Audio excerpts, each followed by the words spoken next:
All right, so we have an AC tune-up. We're gonna see, I heard it's a unit from the 80s, so I expect a lot of rust, a lot of old metals, but we're gonna get this thing up and running, make sure it stays that way. But yeah, we'll grab the tools for the AC tune-up. I'll explain whatever I'm doing.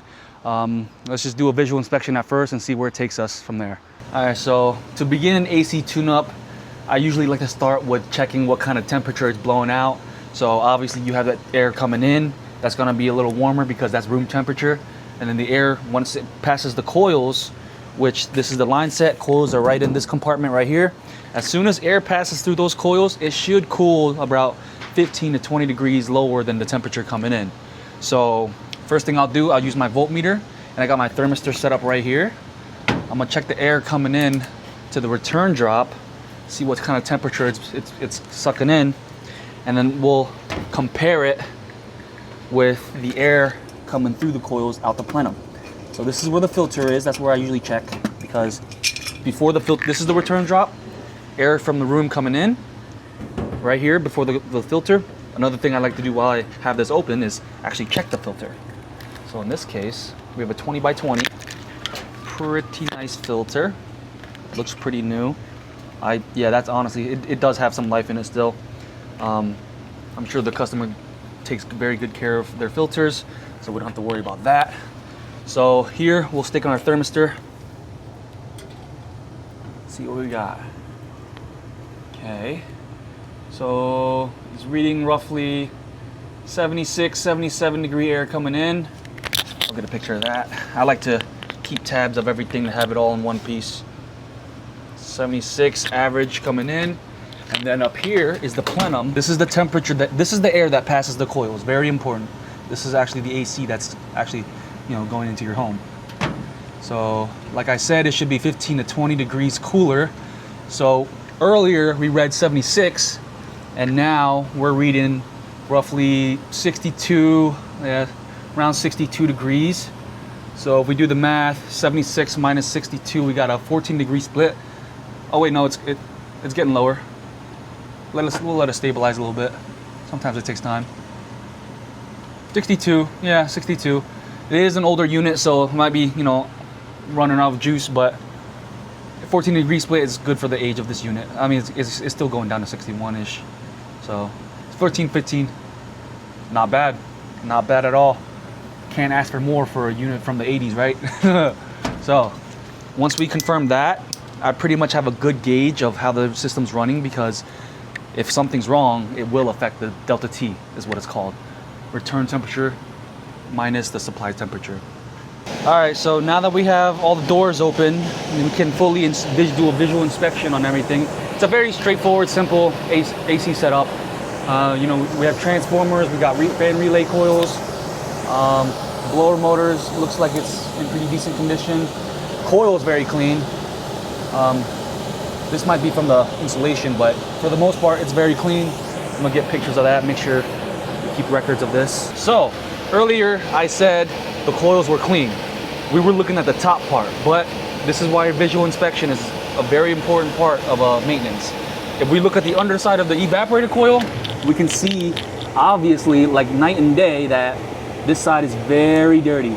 Now, what this tells me is that there might have been a time where the customer might have forgotten a filter in there, because if there's no filter, anything getting sucked in will get stuck to this bottom part of the coil. It happens. Sometimes the unit runs without a filter. It's not the best scenario, but it's from the 80s, right? So I have coil cleaning solution. We're gonna get this set up, and I strongly would recommend we get this cleaned. So we'll start with that.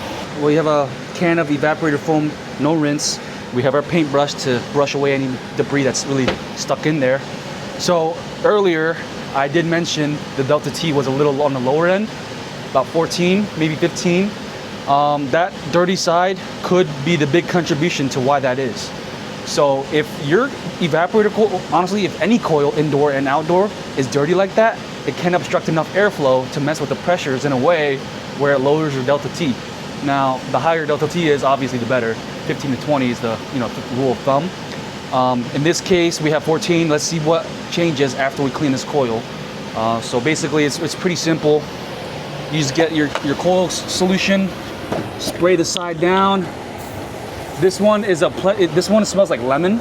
So sometimes you gotta warn the customer, if you smell lemon, not a bad thing. It's just a coil cleaning solution. Don't worry.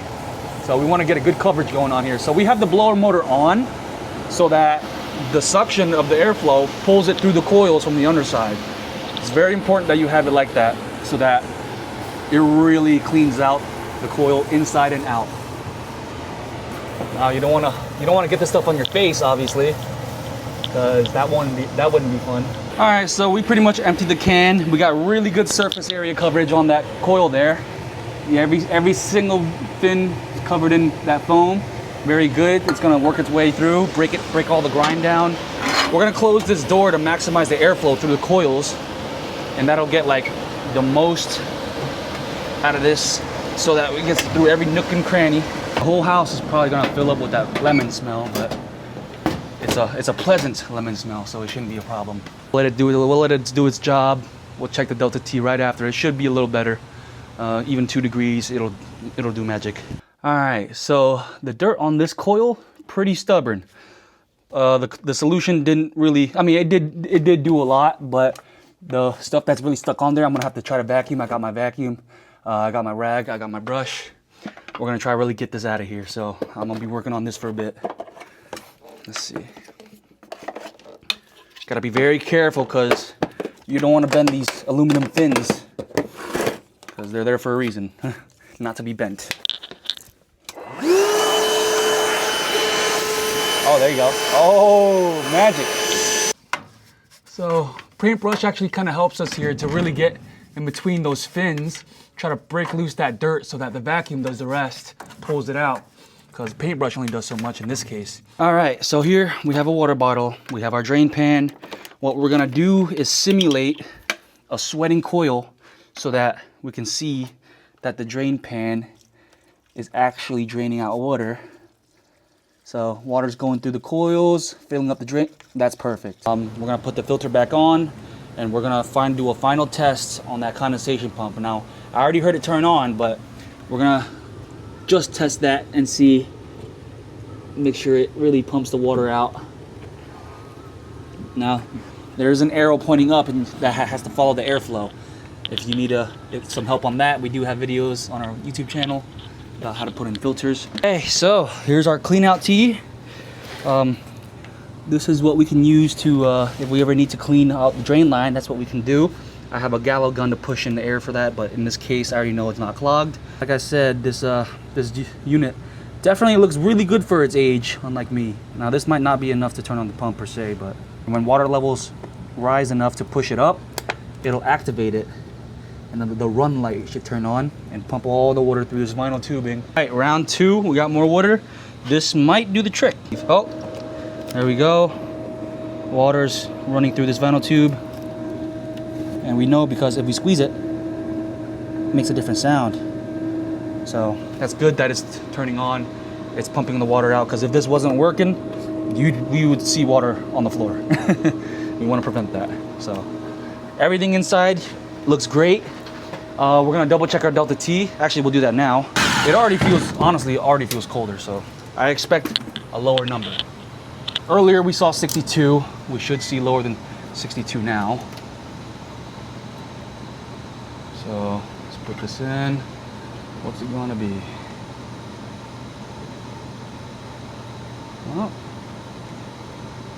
Well, would you look at that? It's hovering around 60, 59-ish. Yeah, I mean, you know, clean coils, it'll do that. So looks like it's dropping down to 59. That's a really good number. I'm confident about that. Indoor, I wouldn't say anything's wrong at all. Well, after that coil cleaning at least. So after, I'm gonna patch everything up, wrap everything up, and we're gonna bring that outside to the outdoor unit and make sure everything works there. All right, so we got our condenser open. All our electric components are showing. In this case, it has a hard start. I'm not surprised. These hard starts are usually used on Frankenstein units. I like to call them Frankenstein units because when your unit's this old and it struggles to really start up, this is your defibrillator. Well, this will revive an old compressor. It holds a lot of voltage. It has a lot of capacity. It's meant to help the capacitor start up the compressor. So we're gonna get this capacitor, take all the wires out. We're gonna check the microfarad capacity it has, make sure it's all good to go. Okay, so we have our capacitor. It's loose. That looks like a relatively new capacitor. This one's rated for a 45 and 5 microfarad. That is definitely a new capacitor. Wonder when she got it changed. So we're gonna set our voltmeter to microfarads. We're gonna first check our compressor side. It should read 45, or as close as 45 as possible at least. Relatively new capacitor. I don't think it's gonna have a problem. 43.8. Okay, so we're gonna do the math. These only allow a 5% more or less deviance range. So if it deviates from your 45 target too much, then you've got problems. So we're gonna do the math. We'll do 5% of 45 is 2.25, and then we'll do 45 minus 2.25. So our minimum range is 42.75. Earlier we had like a roughly 43.8. We are within our range on a compressor side at least. Fan side usually is fine, but let's see. Fan in common, we're gonna get, let's see, 4.94, perfect. Capacitor's fine. Honestly, there's really not much else to an AC unit. The contactor is definitely in rough shape, but as long as it pulls in the 24, brings the high voltage together, you know, it's gonna do its job. Honestly, we're gonna hook the capacitor back up. We're gonna check the amperage of the fan motor and the compressor motor. And if everything's within range, you know, there's nothing else to do. Coils aren't too dirty, so you really don't have to do much with that. This unit did definitely take a beating because earlier the blades were hitting the sides a bit, but you know, hopefully it doesn't cause too much of a problem. I almost forgot. I do want to check the hard start to make sure that's working. 153. So I read 153, as long as it's within range as the rated.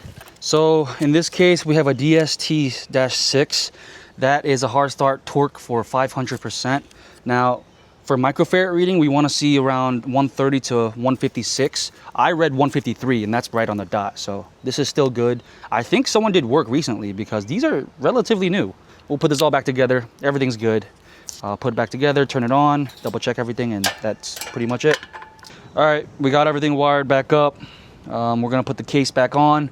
We're gonna put that disconnect switch back in. It should start up as normal, and then we'll be good to go. All right, so we finished up everything. It looks good now. Obviously that coil was very dirty, but we saw the after, so all good.